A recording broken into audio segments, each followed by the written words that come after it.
Assalamu alaikum wa rahmatullahi wa barakatuh. If the brothers in the middle, whoever's staying, inshallah, can come closer, inshallah. The closer we are, the more blessing Allah Ta'ala descends. Or the more those who are close they get.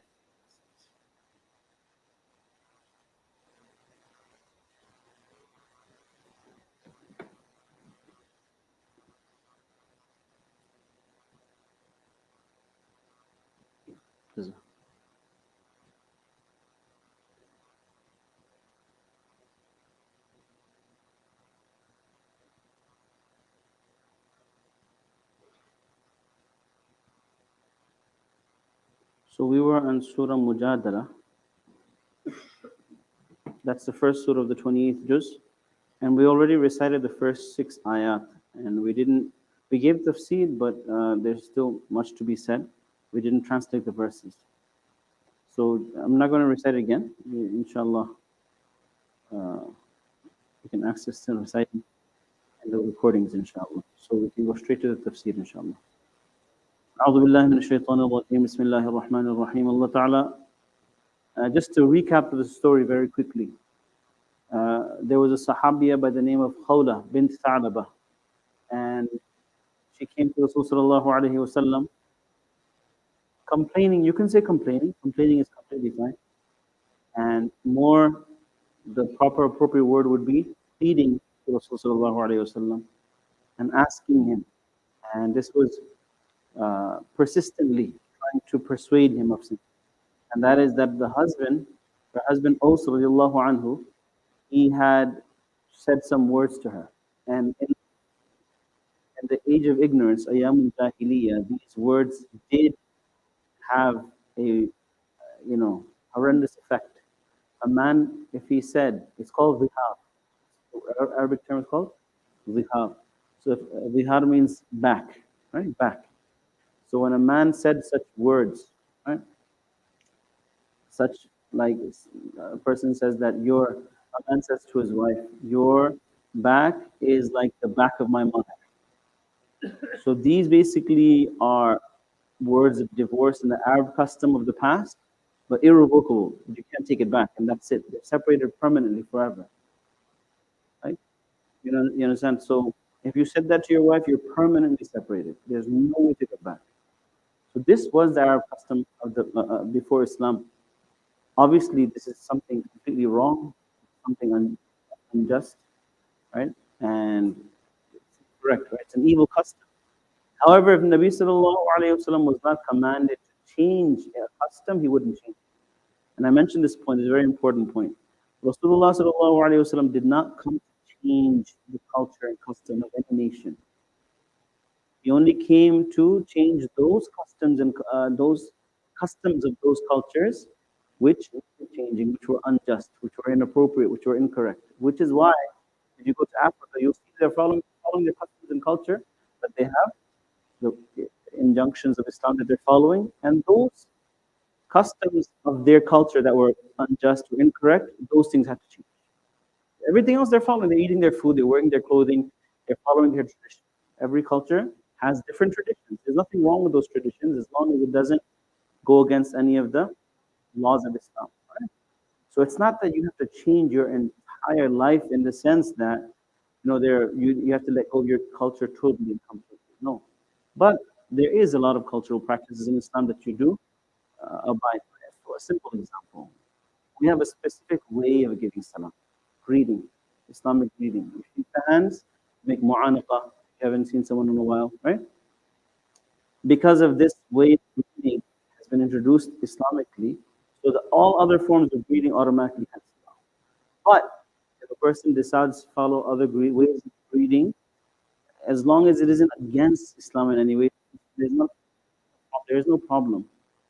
You can constitute Islamic greeting and the other greeting as well, other habit as well. As an example, in our culture, specifically the part of Bangladesh we're from, you cannot go to someone's house without getting something. You have to get something. You have to get some sweets. You have to get some food or something. You can't go empty-handed. It's like a huge no.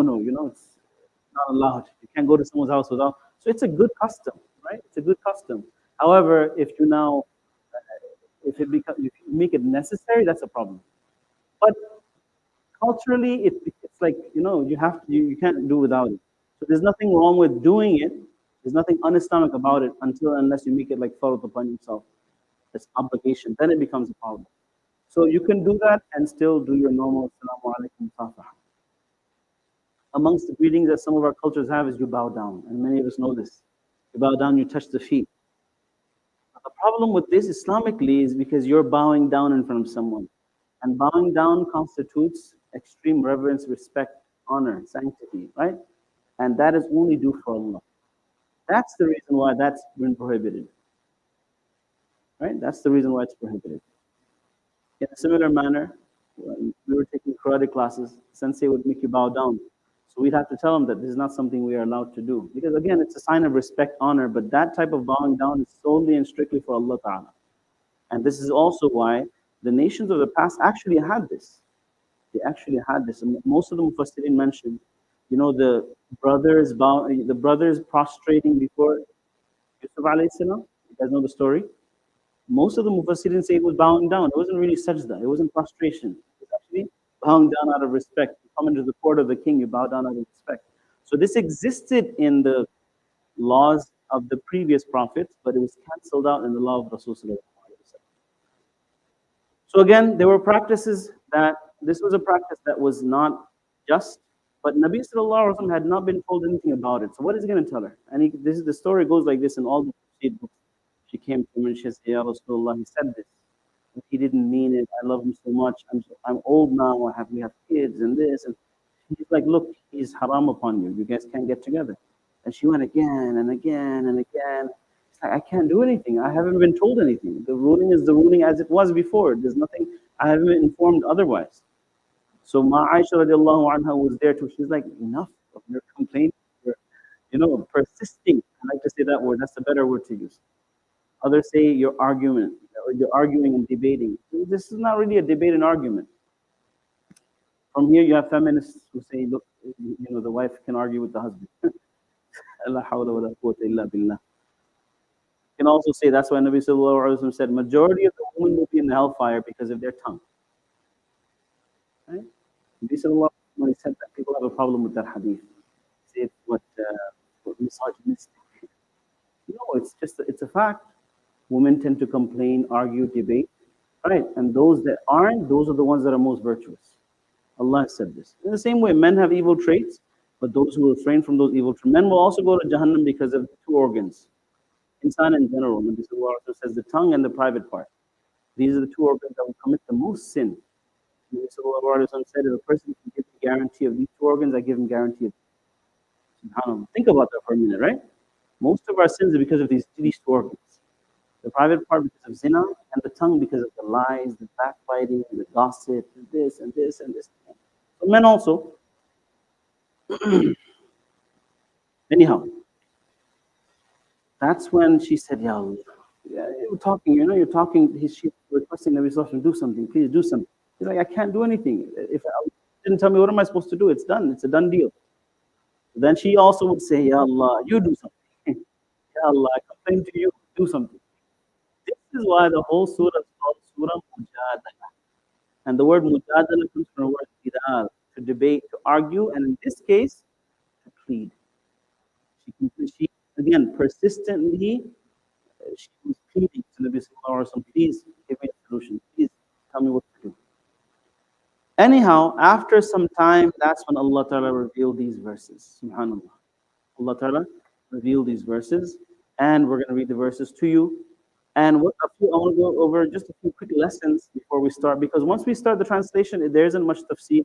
I'll just go over ahead of time. A person might ask, what's the connection between this surah and Surah Hadid that we just did? Right? In Surah Hadid, did you notice what's one of the main things in Surah Hadid?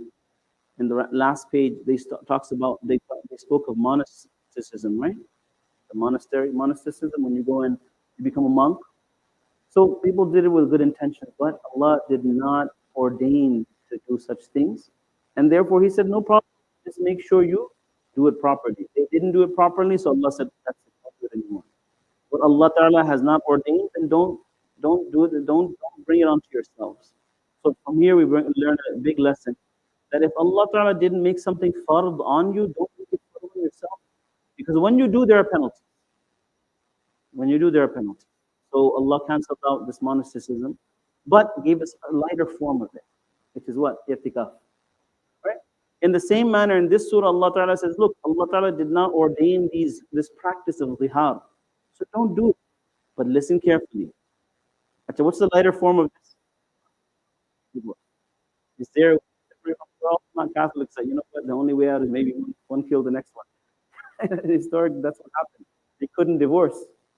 You guys know that, right? Catholics couldn't divorce, so they would, try some way to get rid of it. That's the only way they can get out of their relationship.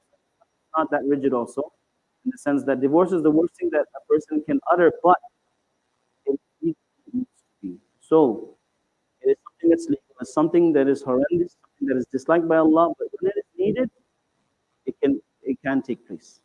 There's room for it. However, it's different from zihar, because zihar you're permanently cut off completely. And talaq, you can still get back together. But again, and this is the main lesson we brought last time, words have consequences. In Islam, words have consequences. Right? We have to be very, very careful. Very, very careful. A person gets married by a word. قَبِلْتُهَا بس. Someone that was completely haram for you to even look at, now you can have a relationship with her. Just one word. What did it? One word. Yes? In the same way, one word separates people. People can't understand that. Oh, I was angry and I was in my right sense of mind and I didn't know what I was saying. No, you know exactly what you were saying. Unless you're mentally crazy. If you're mentally crazy, then go to the mental hospital. Everyone that counts these cases of divorce, I was angry. Are you going to be angry when you tell her that? You understand? So we have to be very, very careful. But just like you can get back together, but is it something serious? When you utter the word of divorce, is it something serious? It's something serious. Is there a consequence? Yes, there is. When you divorce the first time, it's easy to get back. Because if you shoot someone with a bullet, they can survive. But you shot her though. Remember that. You shot her. When you shoot the second time, what happens? It's difficult, right? And when you shoot the third time, you think the person can survive? In the same way, when you say the third time, it's done. Done. People misunderstand things that I have to say it 3 times in order for her to get fully divorced. You say it once, she's gone. She can go and marry someone else at that point. It's not about 3 times, and I think we have to get this. It's very important. When you utter that's why when I ever get couples married, I tell them, take the word out of your dictionary. If you have problems, go to your elders. Go to your uncles and aunties to try to, find someone to help you. That's not the way out for us. Ultimately, after many sittings and many discussions and many advices and everyone coming together, you come to realize that I can't go on. That's when you say it once. That's it. Anyhow, we don't want to extend it, but the moment you do say it 3 times, she's gone. But it still is not as bad as we are in this sense that if you said it 3 times, you're serious. You seriously have problems with her, or she has problems with you. And if you're saying it 3 times, it means you can't do it anymore.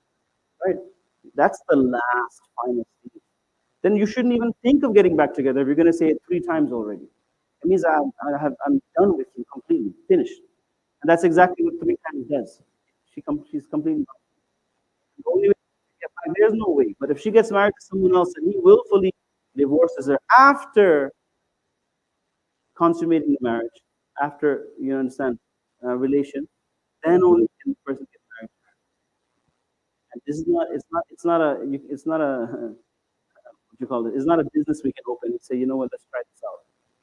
It's haram to do that. Some people do it as a business. If this happens to you, don't worry. We have someone that's ready to do this. It's haram. What is it?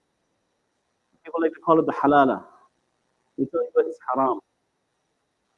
Anyhow, zihar though, it's even worse because you can get back together no matter what. There's nothing to do. The only way to get back together is after death. There's no way. Anyway, so A few lessons. Number one, that's what we're elaborating on. We went a little. Words have severe consequences. Severe consequences. Another point is that men have to be a little bit more careful. Because men's words have legal consequences. A woman's word doesn't. A woman can say talaq to her husband, nothing happens. When a man says it once, it's done. The one talaq is done. I remember this, by the way, like I said, one talaq is full talaq, in the sense that she can go and marry someone else right now. If she decides, I'm not getting back with you, you're not getting back. If she leaves the house, which she shouldn't, because there's rules also, she's supposed to stay in the house after the talaq. But if she leaves after a few months, she can get married and you can't do anything about it because she's not your wife. So the one time is full talaq. It's a full divorce. It's not that after I say it 3 times, she's fully divorced from me. No, the first time we said it, she's divorced. She's divorced. She can marry someone else. But obviously, you can get married. When you get back with her again, it means you're getting married to her again. That's what it means. It's not just, oh, baby, I'm sorry, forgive me, let's get back to it. It doesn't work like that. You have to marry her. Anyhow, so men need to be more careful. Men need to be more careful. That's why the Quran says they have authority over women. This is what the meaning of authority means. It doesn't mean that men are better than women. But do they have a level of authority? Yes. This is what the level of authority means. It means men are more responsible. Or rather, let me put it this way, men are held more accountable. Let me say that. Because many times women are more responsible. But men are more held accountable. Hisab. So it's not that men are given more value statements and women are given less value. That's not the case. It's about will be given, their statements will be given more consequence. Their statements will be given more consequence, natija, more, more results. A woman's statement, her statements will not hold that much consequence. Not that it's not valuable, of course it's valuable, but it won't hold that much legal consequence.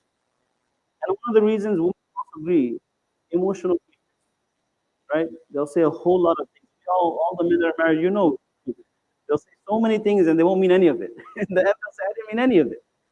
But you said this many things. I did all this because you said, no, I didn't mean it. I was just saying it because so on and so forth.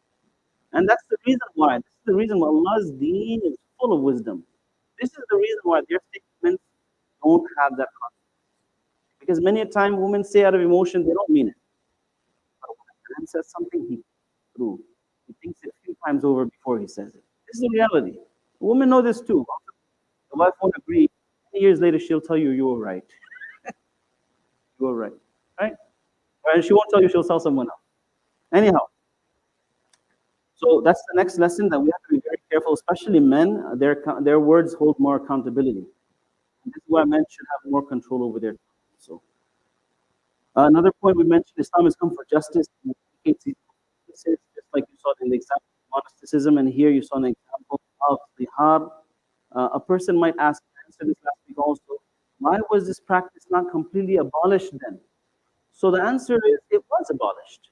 So why is it mentioned in the surah? Why is there a consequence? This is actually to show that evil practices you shouldn't do, and they don't have any consequence. But if you do carry it out, there will be a consequence for the sin that you committed.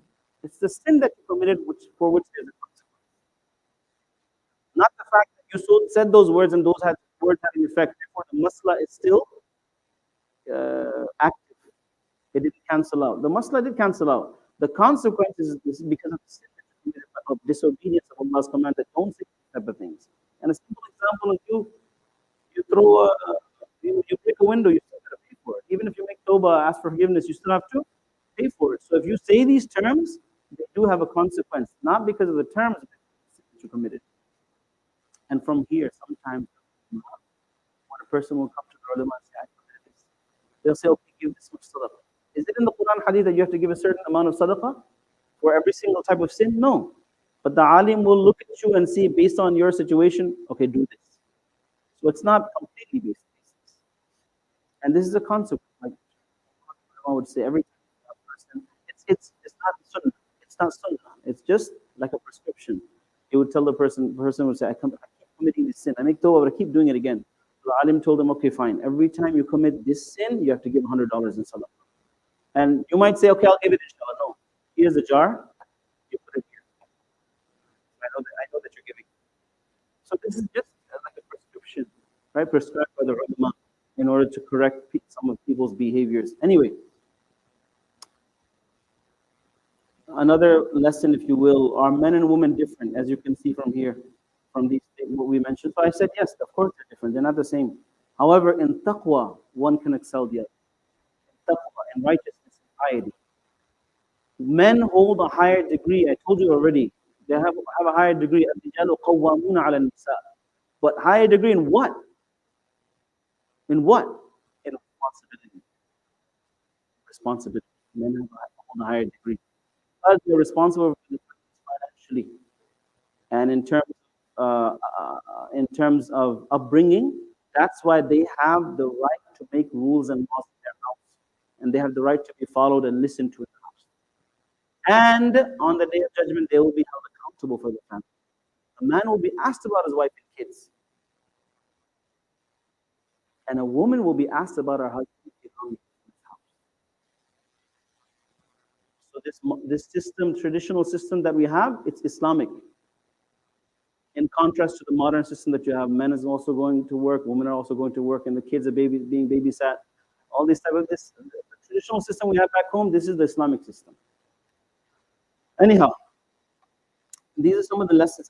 So where honor and respect is given through taqwa. And this surah is a perfect example of how a woman is given that high status, subhanAllah.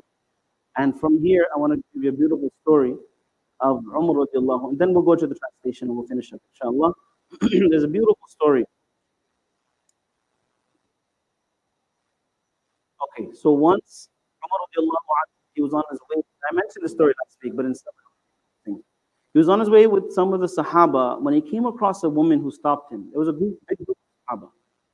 He instantly stopped and listened attentively to her with his head bent down. This is who? This is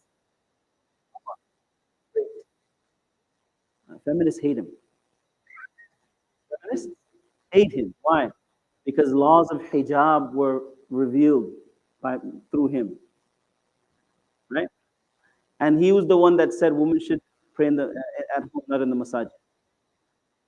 And many things, because of him, rulings were sent down. And according to the feminists, they think he was what? Misogynistic. Right? Allah Ta'ala, Nabi Sallallahu Alaihi Wasallam declared him as one of the greatest Sahaba. Right? If after there were to be another Nabi, it would have been Umar radiallahu anhu. Many verses of the Quran were revealed because of Umar radiallahu anhu. That's why the strand of feminism that we have today is kufr. The strand of feminism that started in the beginning, it's been different with different intentions, but the strands of feminism we have today, anything less than kufr, disbelief. Allah protect us and our families from it, inshallah. Anyway, this same Umar, in front of a lady, has his head down and listening. He's listening. And he didn't move until she completed what he had to say. Subhanallah. Right? Again, if you give deen priority, then the people of deen give you priority. Umar was not about, he didn't play around, mess around. He didn't have time to waste. He was Amir al-Mu'mineen. And he was a man of principle. Get this done. Get that done. He removed Sahaba, high Sahaba from their post. He goes, you're not doing the work properly, get out. Sahaba, the Nabi Sallallahu Alaihi Wasallam praised, he told him, get out. Because he was a man of authority, a man of power, strength, in every emotionally strong, mentally, physically, in every way. Right? But he didn't have time to play games and joke around and sit here and chat. He didn't do that type of stuff. Right now he's standing in front of a lady, head down, and it's not moving. He just listened to every single word she's saying. Sahaba were stunned after that. So the Sahaba, afterward, they said, oh, Amirul Mu'mineen, you've held back such a large group of people for such a long time on account of this old lady. SubhanAllah. Umar said, do you know who this lady is? Allahu Akbar. Do you know who this lady is? This is Sayyida Khawla. Anha. This is the lady, listen to the way he says it, beautiful, whose complaint was heard in the seventh heaven. Allah. How can Umar not listen to her? SubhanAllah. What beautiful beautiful words. This is a lady whose complaint was heard in the seventh heaven. How can Umar not listen to her? She should be heard for a longer period of time and with greater attention. Wallahi, by Allah, if she did not take leave on her own, if she didn't leave on her own, I would have stood here all night to listen to what she had. So do we give women value more than anyone else? More than anyone else. But this is when our woman will value deen. This is when our woman will value deen. And I have good thoughts of Our Lady, our women folk. Those who are here, you're here because of your women folk also. Right? Because we have good women at home, we're allowed to come to the mosque, sit for some time without the problems that we have. Inshallah, we share this. Whatever we learn here, we share it at home too. Once you do ta'aleem at home, education starts at home, you'll see the transformation among the wife and children. Okay, now so let's get to the verses, and the verses I mentioned speak about the consequence and what penalty you'd have to pay. Allah Ta'ala says, first, let's retranslate it again. قَدْ سَمِعَ اللَّهُ, verily Allah has heard. You know, in Salah we say, سَمِعَ اللَّهُ. Same Sami Allah. Same Sami Allah. Means Allah has heard. When we say that in Salah, it means the same thing. Allah has heard, the one who is right. Hamidah, the one who is praised. And we say Alhamdulillah, same word. Alhamdulillahi Rabbil Alameen. In the rak'at, we say, Oh Allah, we praise you. All praise be to the Lord of the universe. Right? So when you say Sami Allahu liman hamidah, Allah is responding, Allah has heard. رَبَّنَا لَكَ الْحَمْدُ. Again, you're saying, Ya Allah, we praise you. Anyway, verily Allah has heard qawl, the statement of the one who tatitika. Again, I'm translating it as the one who persists. Who persistently is pleading concerning her husband.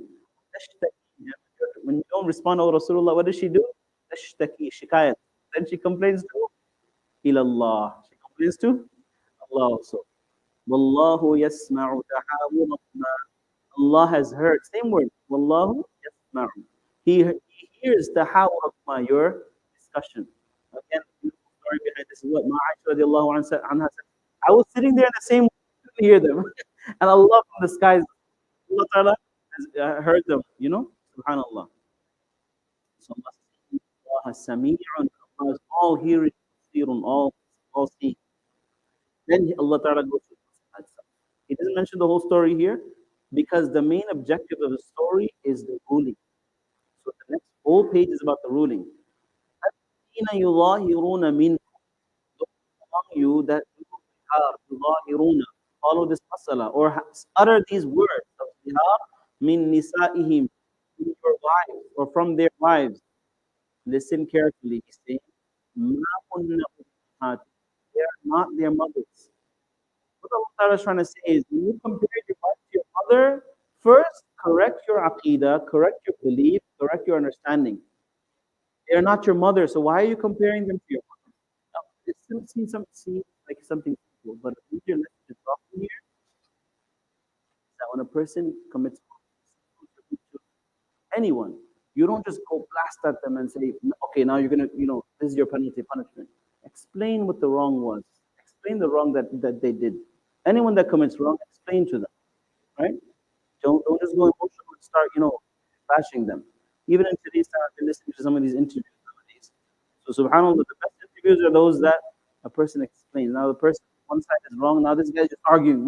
They're just arguing. And what happened? Nothing happened. But if a person is strong-headed, explains. I don't want to mention non-Muslim names here, but with all of this going on in Palestine, I've been listening to a lot of these talk shows, right? SubhanAllah, one of the brothers, may Allah give him hidayat, he's not Muslim, he's a Jewish professor. I think you guys don't know the rest. And when he explained, I think that was the best way that any Muslim had ever. When he explained what's happening in Palestine, it's wrong, it's logically wrong. So we explained it was the most convincing. Right? So when someone does something wrong, explain to them in a calm, cool manner that this is what was wrong. That's what I was saying here. Instead of just punishing or giving the consequence and telling them what they have to do, Allah saying, look, Get this point out of the way that they're not your mothers. إِنْ أُمَّهَاتُكُمْ إِلَّا اللَّاتِي وَلَدْنَكُمْ. The mothers are the ones that gave birth. Mothers are the ones that gave birth. Another clear example. There was one big alim, I can't remember the name. So some people said some things about him. So he got up on the minbar. Some people said that when people want to complain, or people who are evil who want to complain, they'll say. So someone said something about, this person, he's born out of wedlock. We say bastard, right? That's a big accusation. Now, if it was me or you, like, who is this guy? Right? Catch him and find him, and subhanallah. It was alim. He said, he got up on him and said, someone said this. My mother is so and so, my father is so and so. You can go and ask them if I'm born out of wedlock. In a cool and calm way. Now, what happens to you in the audience when you portray that manner? So Allah Ta'ala is doing just that. Listen, this is the reality of the Muslim. Don't compare your mothers. They're not your mothers. Your mothers are the ones that gave birth to you. There's a huge difference. وَإِنَّهُمْ لَيَقُولُونَ مِنَ الْقَوْلِ. The people who utter these statements, this is a very evil statement. وَزُورًا, it's a lie. Don't say these type of things. However, right after that, وَإِنَّ اللَّهَ, Allah is the one that pardons and most forgiving. Afu, Ghafur, who pardons and the one who forgives. In Ramadan time, we make the dua in the end, right? Allahumma innaka tuhibbul afwa. This is the same word, afu. Fa'fu anni. Oh Allah, you love to pardon. Please pardon. The one who pardons. وَالَّذِينَ يُظَاهِرُونَ مِن نِسَائِهِمْ. However, now Allah Ta'ala goes to them. What you did was wrong, but now you have to face the consequence. You have to pay the penalty. Those who do zihar from their wives, ثُمَّ يَعُودُونَ لِمَا قَالُوا, and they wish to come back. They wish to, what's the word? They wish to correct themselves of what they said, right? They wish to now come back from their word, what they said. Then this is the penalty. فَتَحْرِيرُ رَقَبَةٍ. Then you have to free a slave. Again, in those days, you had slavery, and slavery is completely fine. We're going to talk about that another time when the ayat comes, right? If slavery comes back again, it's okay. There's nothing wrong with it. It's not slavery, slavery. Slavery was an institution that existed in those times. It was needed. Today is not needed. That's the difference. Now, the only difference is now they put them in prison and they take your money to pay for it. That's the only difference. In those days, you took the slave for yourself and they worked for you and you fed them. In today's time, you put them in prison and you pay for them with your tax money, only for them to come back out again and do the same practice. It's a different system, but the same concept. Anyhow, you have to free a slave. Islam did push for freeing slaves. It did that. But to completely say that Islam condemned it and abolished it, no, it didn't. It automatically canceled on its own. But can a time come back where we have slavery again? Yes, definitely. What are you going to do with your war prisoners? If you go to war, and war is happening. War is happening right before us right now. When there's a world war, what are you going to do with your prisoners? You have either one of three options. Either you kill them. Of course, that's not an option for us. Or you imprison them, or you enslave them. So in those times, slavery was the way instead of imprisonment. Anyhow, that's another discussion we're not going to have today. So you free a slave before they both can touch each other. Min qabli an yatamassa. Before they make mas, before they touch each other, husband and wife, before they get together, you have to pay this penalty. I don't want to go out of time. But look, who does to pay the penalty? The husband or the wife? Husband. Is he not more, what you call that? Held accountable than the woman? Does he not have more of a financial burden than the woman? Yes or no? It only makes sense that he gets more inheritance, isn't it? You see where it's coming? And the whole thing of inheritance, the man gets more inheritance, it only makes sense. I say Islam was too just. If you look at the law, the men should have got everything. But still Allah said, give the woman something and the man gets nothing. Because the man has more expenses, legally. If a husband and wife decide to work, okay, fine, that's a different story. But legally, Islamically, the husband is responsible to take the burden of finance. That's why he also gets what? Anyhow, Islam makes at this point whenever you find it to be logically so true, the statement that ulama would say, I think it's a sunnah also. Let's say it together. رَضِيتُ بِاللَّهِ رَبًّا. رَضِيتُ بِاللَّهِ رَبًّا. It means I am pleased, O Allah, that you are my Lord. وَبِالْإِسْلَامِ دِينًا. And I am pleased to have Islam as my deen. وَبِمُحَمَّدٍ صلى الله عليه وسلم رسولا ونبيا. And I'm pleased to have Rasulullah as my messenger. In other words, it's so true. I fully have conviction in my heart. It makes so much sense. Islam is like this, and we should accept Islam like this. Not just something that's passed down, but Islam is innately true in and of itself. We get confused with these objections that Orientalists put forward, and we don't have answers. We're scared of the Imam Sahib. Ask the Imam Sahib, he'll answer you. You get an answer from somewhere. Alhamdulillah, all our answers. Anyway, that's number one. ذَلِكُمْ تُوعَظُونَ بِهِ. You've been advised of this. وَاللَّهُ بِمَا تَعْمَلُونَ خَبِيرٌ. And of what you do, Allah is khabir, well aware. Make sure you carry out this penalty. However, if you're unable, if a person is unable to, second in sequence, if you're unable to do the first, which is all of us today, unable to do the first. Second one is فَصِيَامُ شَهْرَيْنِ, fasting for 2 months, مُتَتَابِعَيْن, consecutively, no breaks in between. It's a penalty. It's not very nice and sweet and enjoyable. It's a penalty, right? It's going to be difficult, but you're going to have to face a penalty. Again, before they touch, you have to finish this. However, if you can't do the second. Number 3 in sequence, the one who is unable to,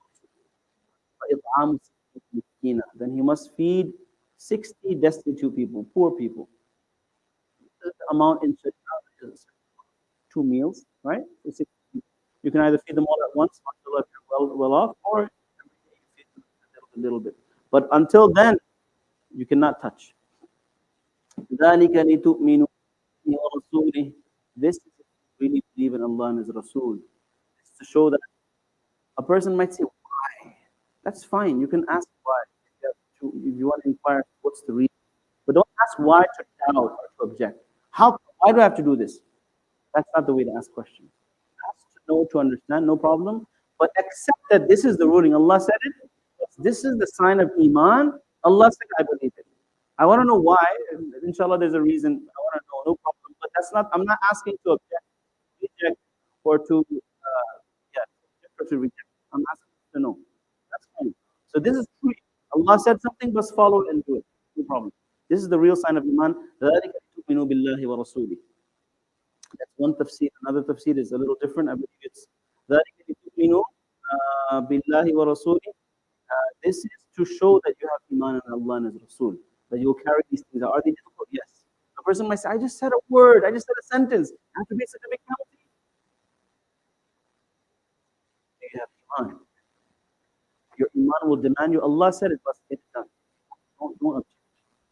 Wasn't it just a word by which you became married to her and you have children now? In the same way. I think the biggest lesson we should take from this lesson, this page, is be careful with your words. It's the biggest lesson. If we didn't take anything today because so much, just take this one lesson. Be careful with your words. Talaq also has a penalty too. And then Allah says, وَتِلْكَ حُدُودُ اللَّهِ. These are the limits that are set by Allah. These are the boundaries set by Allah. These are the rules and laws. Whether you understand or don't understand, once you say, I believe in Allah, I believe in His Rasul, bas, the rules are set. Nowadays, people say, oh, I'm Muslim, but I believe so and so. I'm Muslim, but I feel so and so. I'm a Muslim, I do this also. You can't do stuff like that. You can't say stuff like that. When you say I'm Muslim, it's a claim that I am submissive to Allah and I will listen to what He says. He is my authority. Now you want to say, but I feel this, and my opinion is this. That's not Islam. We have this identity crisis today among Muslims, right? They want to be free and do whatever they want because it's a free country. But at the same time, you want to call yourself Muslim. It doesn't work like that. When you say I'm Muslim, it means I bind myself by Allah's commandments and by the Sunnah of Rasulullah. When you say that, that's automatically, that's who you are. That's your identity. You can't say, no, the hijab is my right. I wear it if I choose to. No. If you're Muslim, you wear the hijab. One sister came and said, the hijab is my right. I wear if I wanted to. And I said, well, you have the right to go to Jahannam also if you want to. It's your right too. Once you say I'm Muslim, no, you have to wear it. I'm not going to force you. That's a different thing. But you have to wear it because that's the demands of your faith. A man can say, well, I pray prayers, it's whenever I can. No, no, no. You have to pray for it. It's the demand of Islam and Deen, demand of your Iman that you have to pray. Once you say I'm Muslim, you have to do that. Whether you do it or not is a different story.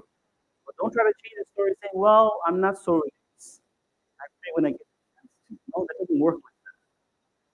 You say I'm Muslim, you have to do it.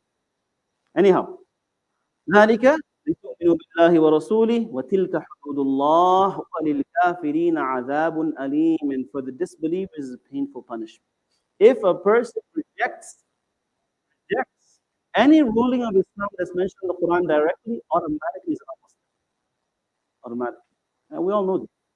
So Allah is saying for those who reject, and rejection comes in very easy forms today because people have objections, questions, and doubts in Islam. They'll say, well, what's the purpose of prayer? God understands English. Why do I have to say it now? Or God understands, I have a different type of connection with Him. I don't need prayer. What is up and down that you get? These are statements of blasphemy, statements of إِنَّ الَّذِينَ يُحَادُّونَ اللَّهَ وَرَسُولَهُ. Verily those that speak against, go against, or يُحَادُّونَ مُخَالَفَةً. Just going to give you a better translation. Oppose. Verily those who oppose Allah and His Messenger, كُبِتُوا كَمَا كُبِتَ الَّذِينَ مِنْ قَبْلِهِمْ. They will be punished as those, or they will be disgraced, punished also, disgraced, punished as those before them were as well. كَمَا كُبِتَ الَّذِينَ مِنْ قَبْلِهِمْ. وَأَنزَلْنَا آيَاتٍ بَيِّنَاتٍ. Whereas we have revealed clear verses. These verses are very clear. وَلِلْكَافِرِينَ عَذَابٌ مُهِينٌ. Again, for the kuffar, this time as Allah says, be a disgraceful punishment. يَوْمَ يَبْعَثُهُمُ اللَّهُ جَمِيعًا. Remember the day when Allah shall resurrect everyone. بَعْثِ بَعْدَ الْمَوْتِ. Ba'ath, resurrection. يَبْعَثُهُمُ اللَّهُ جَمِيعًا. Allah will resurrect everyone. فَيُنَبِّئُهُم بِمَا عَمِلُوا. He'll tell each and every person of what they did.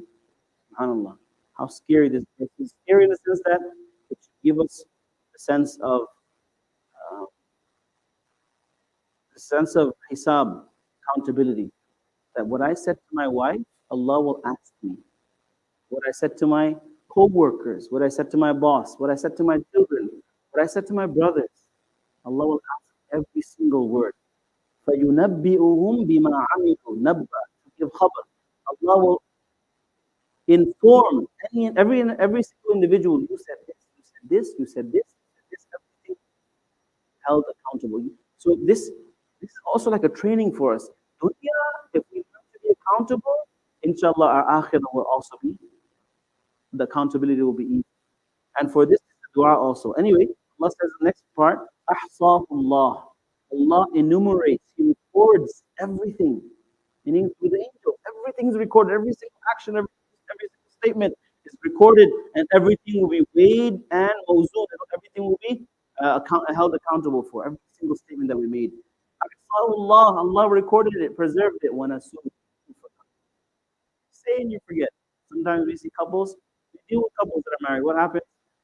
The husband said all these good things. And the wife, what's she going to do? She stays in his house, she lives there, she has nothing to do. After a few days, bus, everything's over. No. You need to apologize. If she forgave you, mashallah. If she kept it inside, and maybe she forgot it, on the day of judgment, it will be brought back out again. You said this to your wife. And that wife of yours is the servant of Allah. At that time, it's not going to be you against your wife. You think you're a macho man. At that time, it's going to be you against Allah. It's going to be you versus Allah. Who's going to win? Not even a question. That's why may Allah Ta'ala give us tawfiq to be very careful. Wallahu ala kulli shay'in. Look again, what word Allah uses? Allah shaheed. What shaheed mean? Anyone know? He's a witness. Ala kulli shay, on everything. Everything. Right now you can step out the masjid, Allah is a witness to every single step you take. Every single statement you make. You forget it. Allah records it. This last verse is very powerful. If anything, I can ask, the second thing I would ask all of you is to memorize this last verse. Very powerful verse. It's these verses. Even if you don't remember the whole page, it's that last verse, memorize and contemplate over it. Every day recite it. يَوْمَ يَبْعَثُهُمُ اللَّهُ جَمِيعًا. Very easy. Everyone knows Yawma. Yawma came many times. The day يَبْعَثُ, Ba'ath, resurrection. Ba'ath ba'da al-maut. And Jami'a, I think many of us know, Jami'a is everyone. Jama, right? From the word Jama'at. The day of Allah will resurrect everyone. فَيُنَبِّئُهُم بِمَا عَمِلُوا, thus informing them of what they did. أَحْصَاهُ اللَّهُ, Allah enumerated, recorded it, preserved it. What people forgot what they did. They thought it was long gone done. وَاللَّهُ عَلَى كُلِّ شَيْءٍ. Allah is aware. Allah is, what's the word that you said? Allah is a witness to everything that you say. Ala kulli shay. He could have just said he's aware. He said ala kulli shay, every little thing.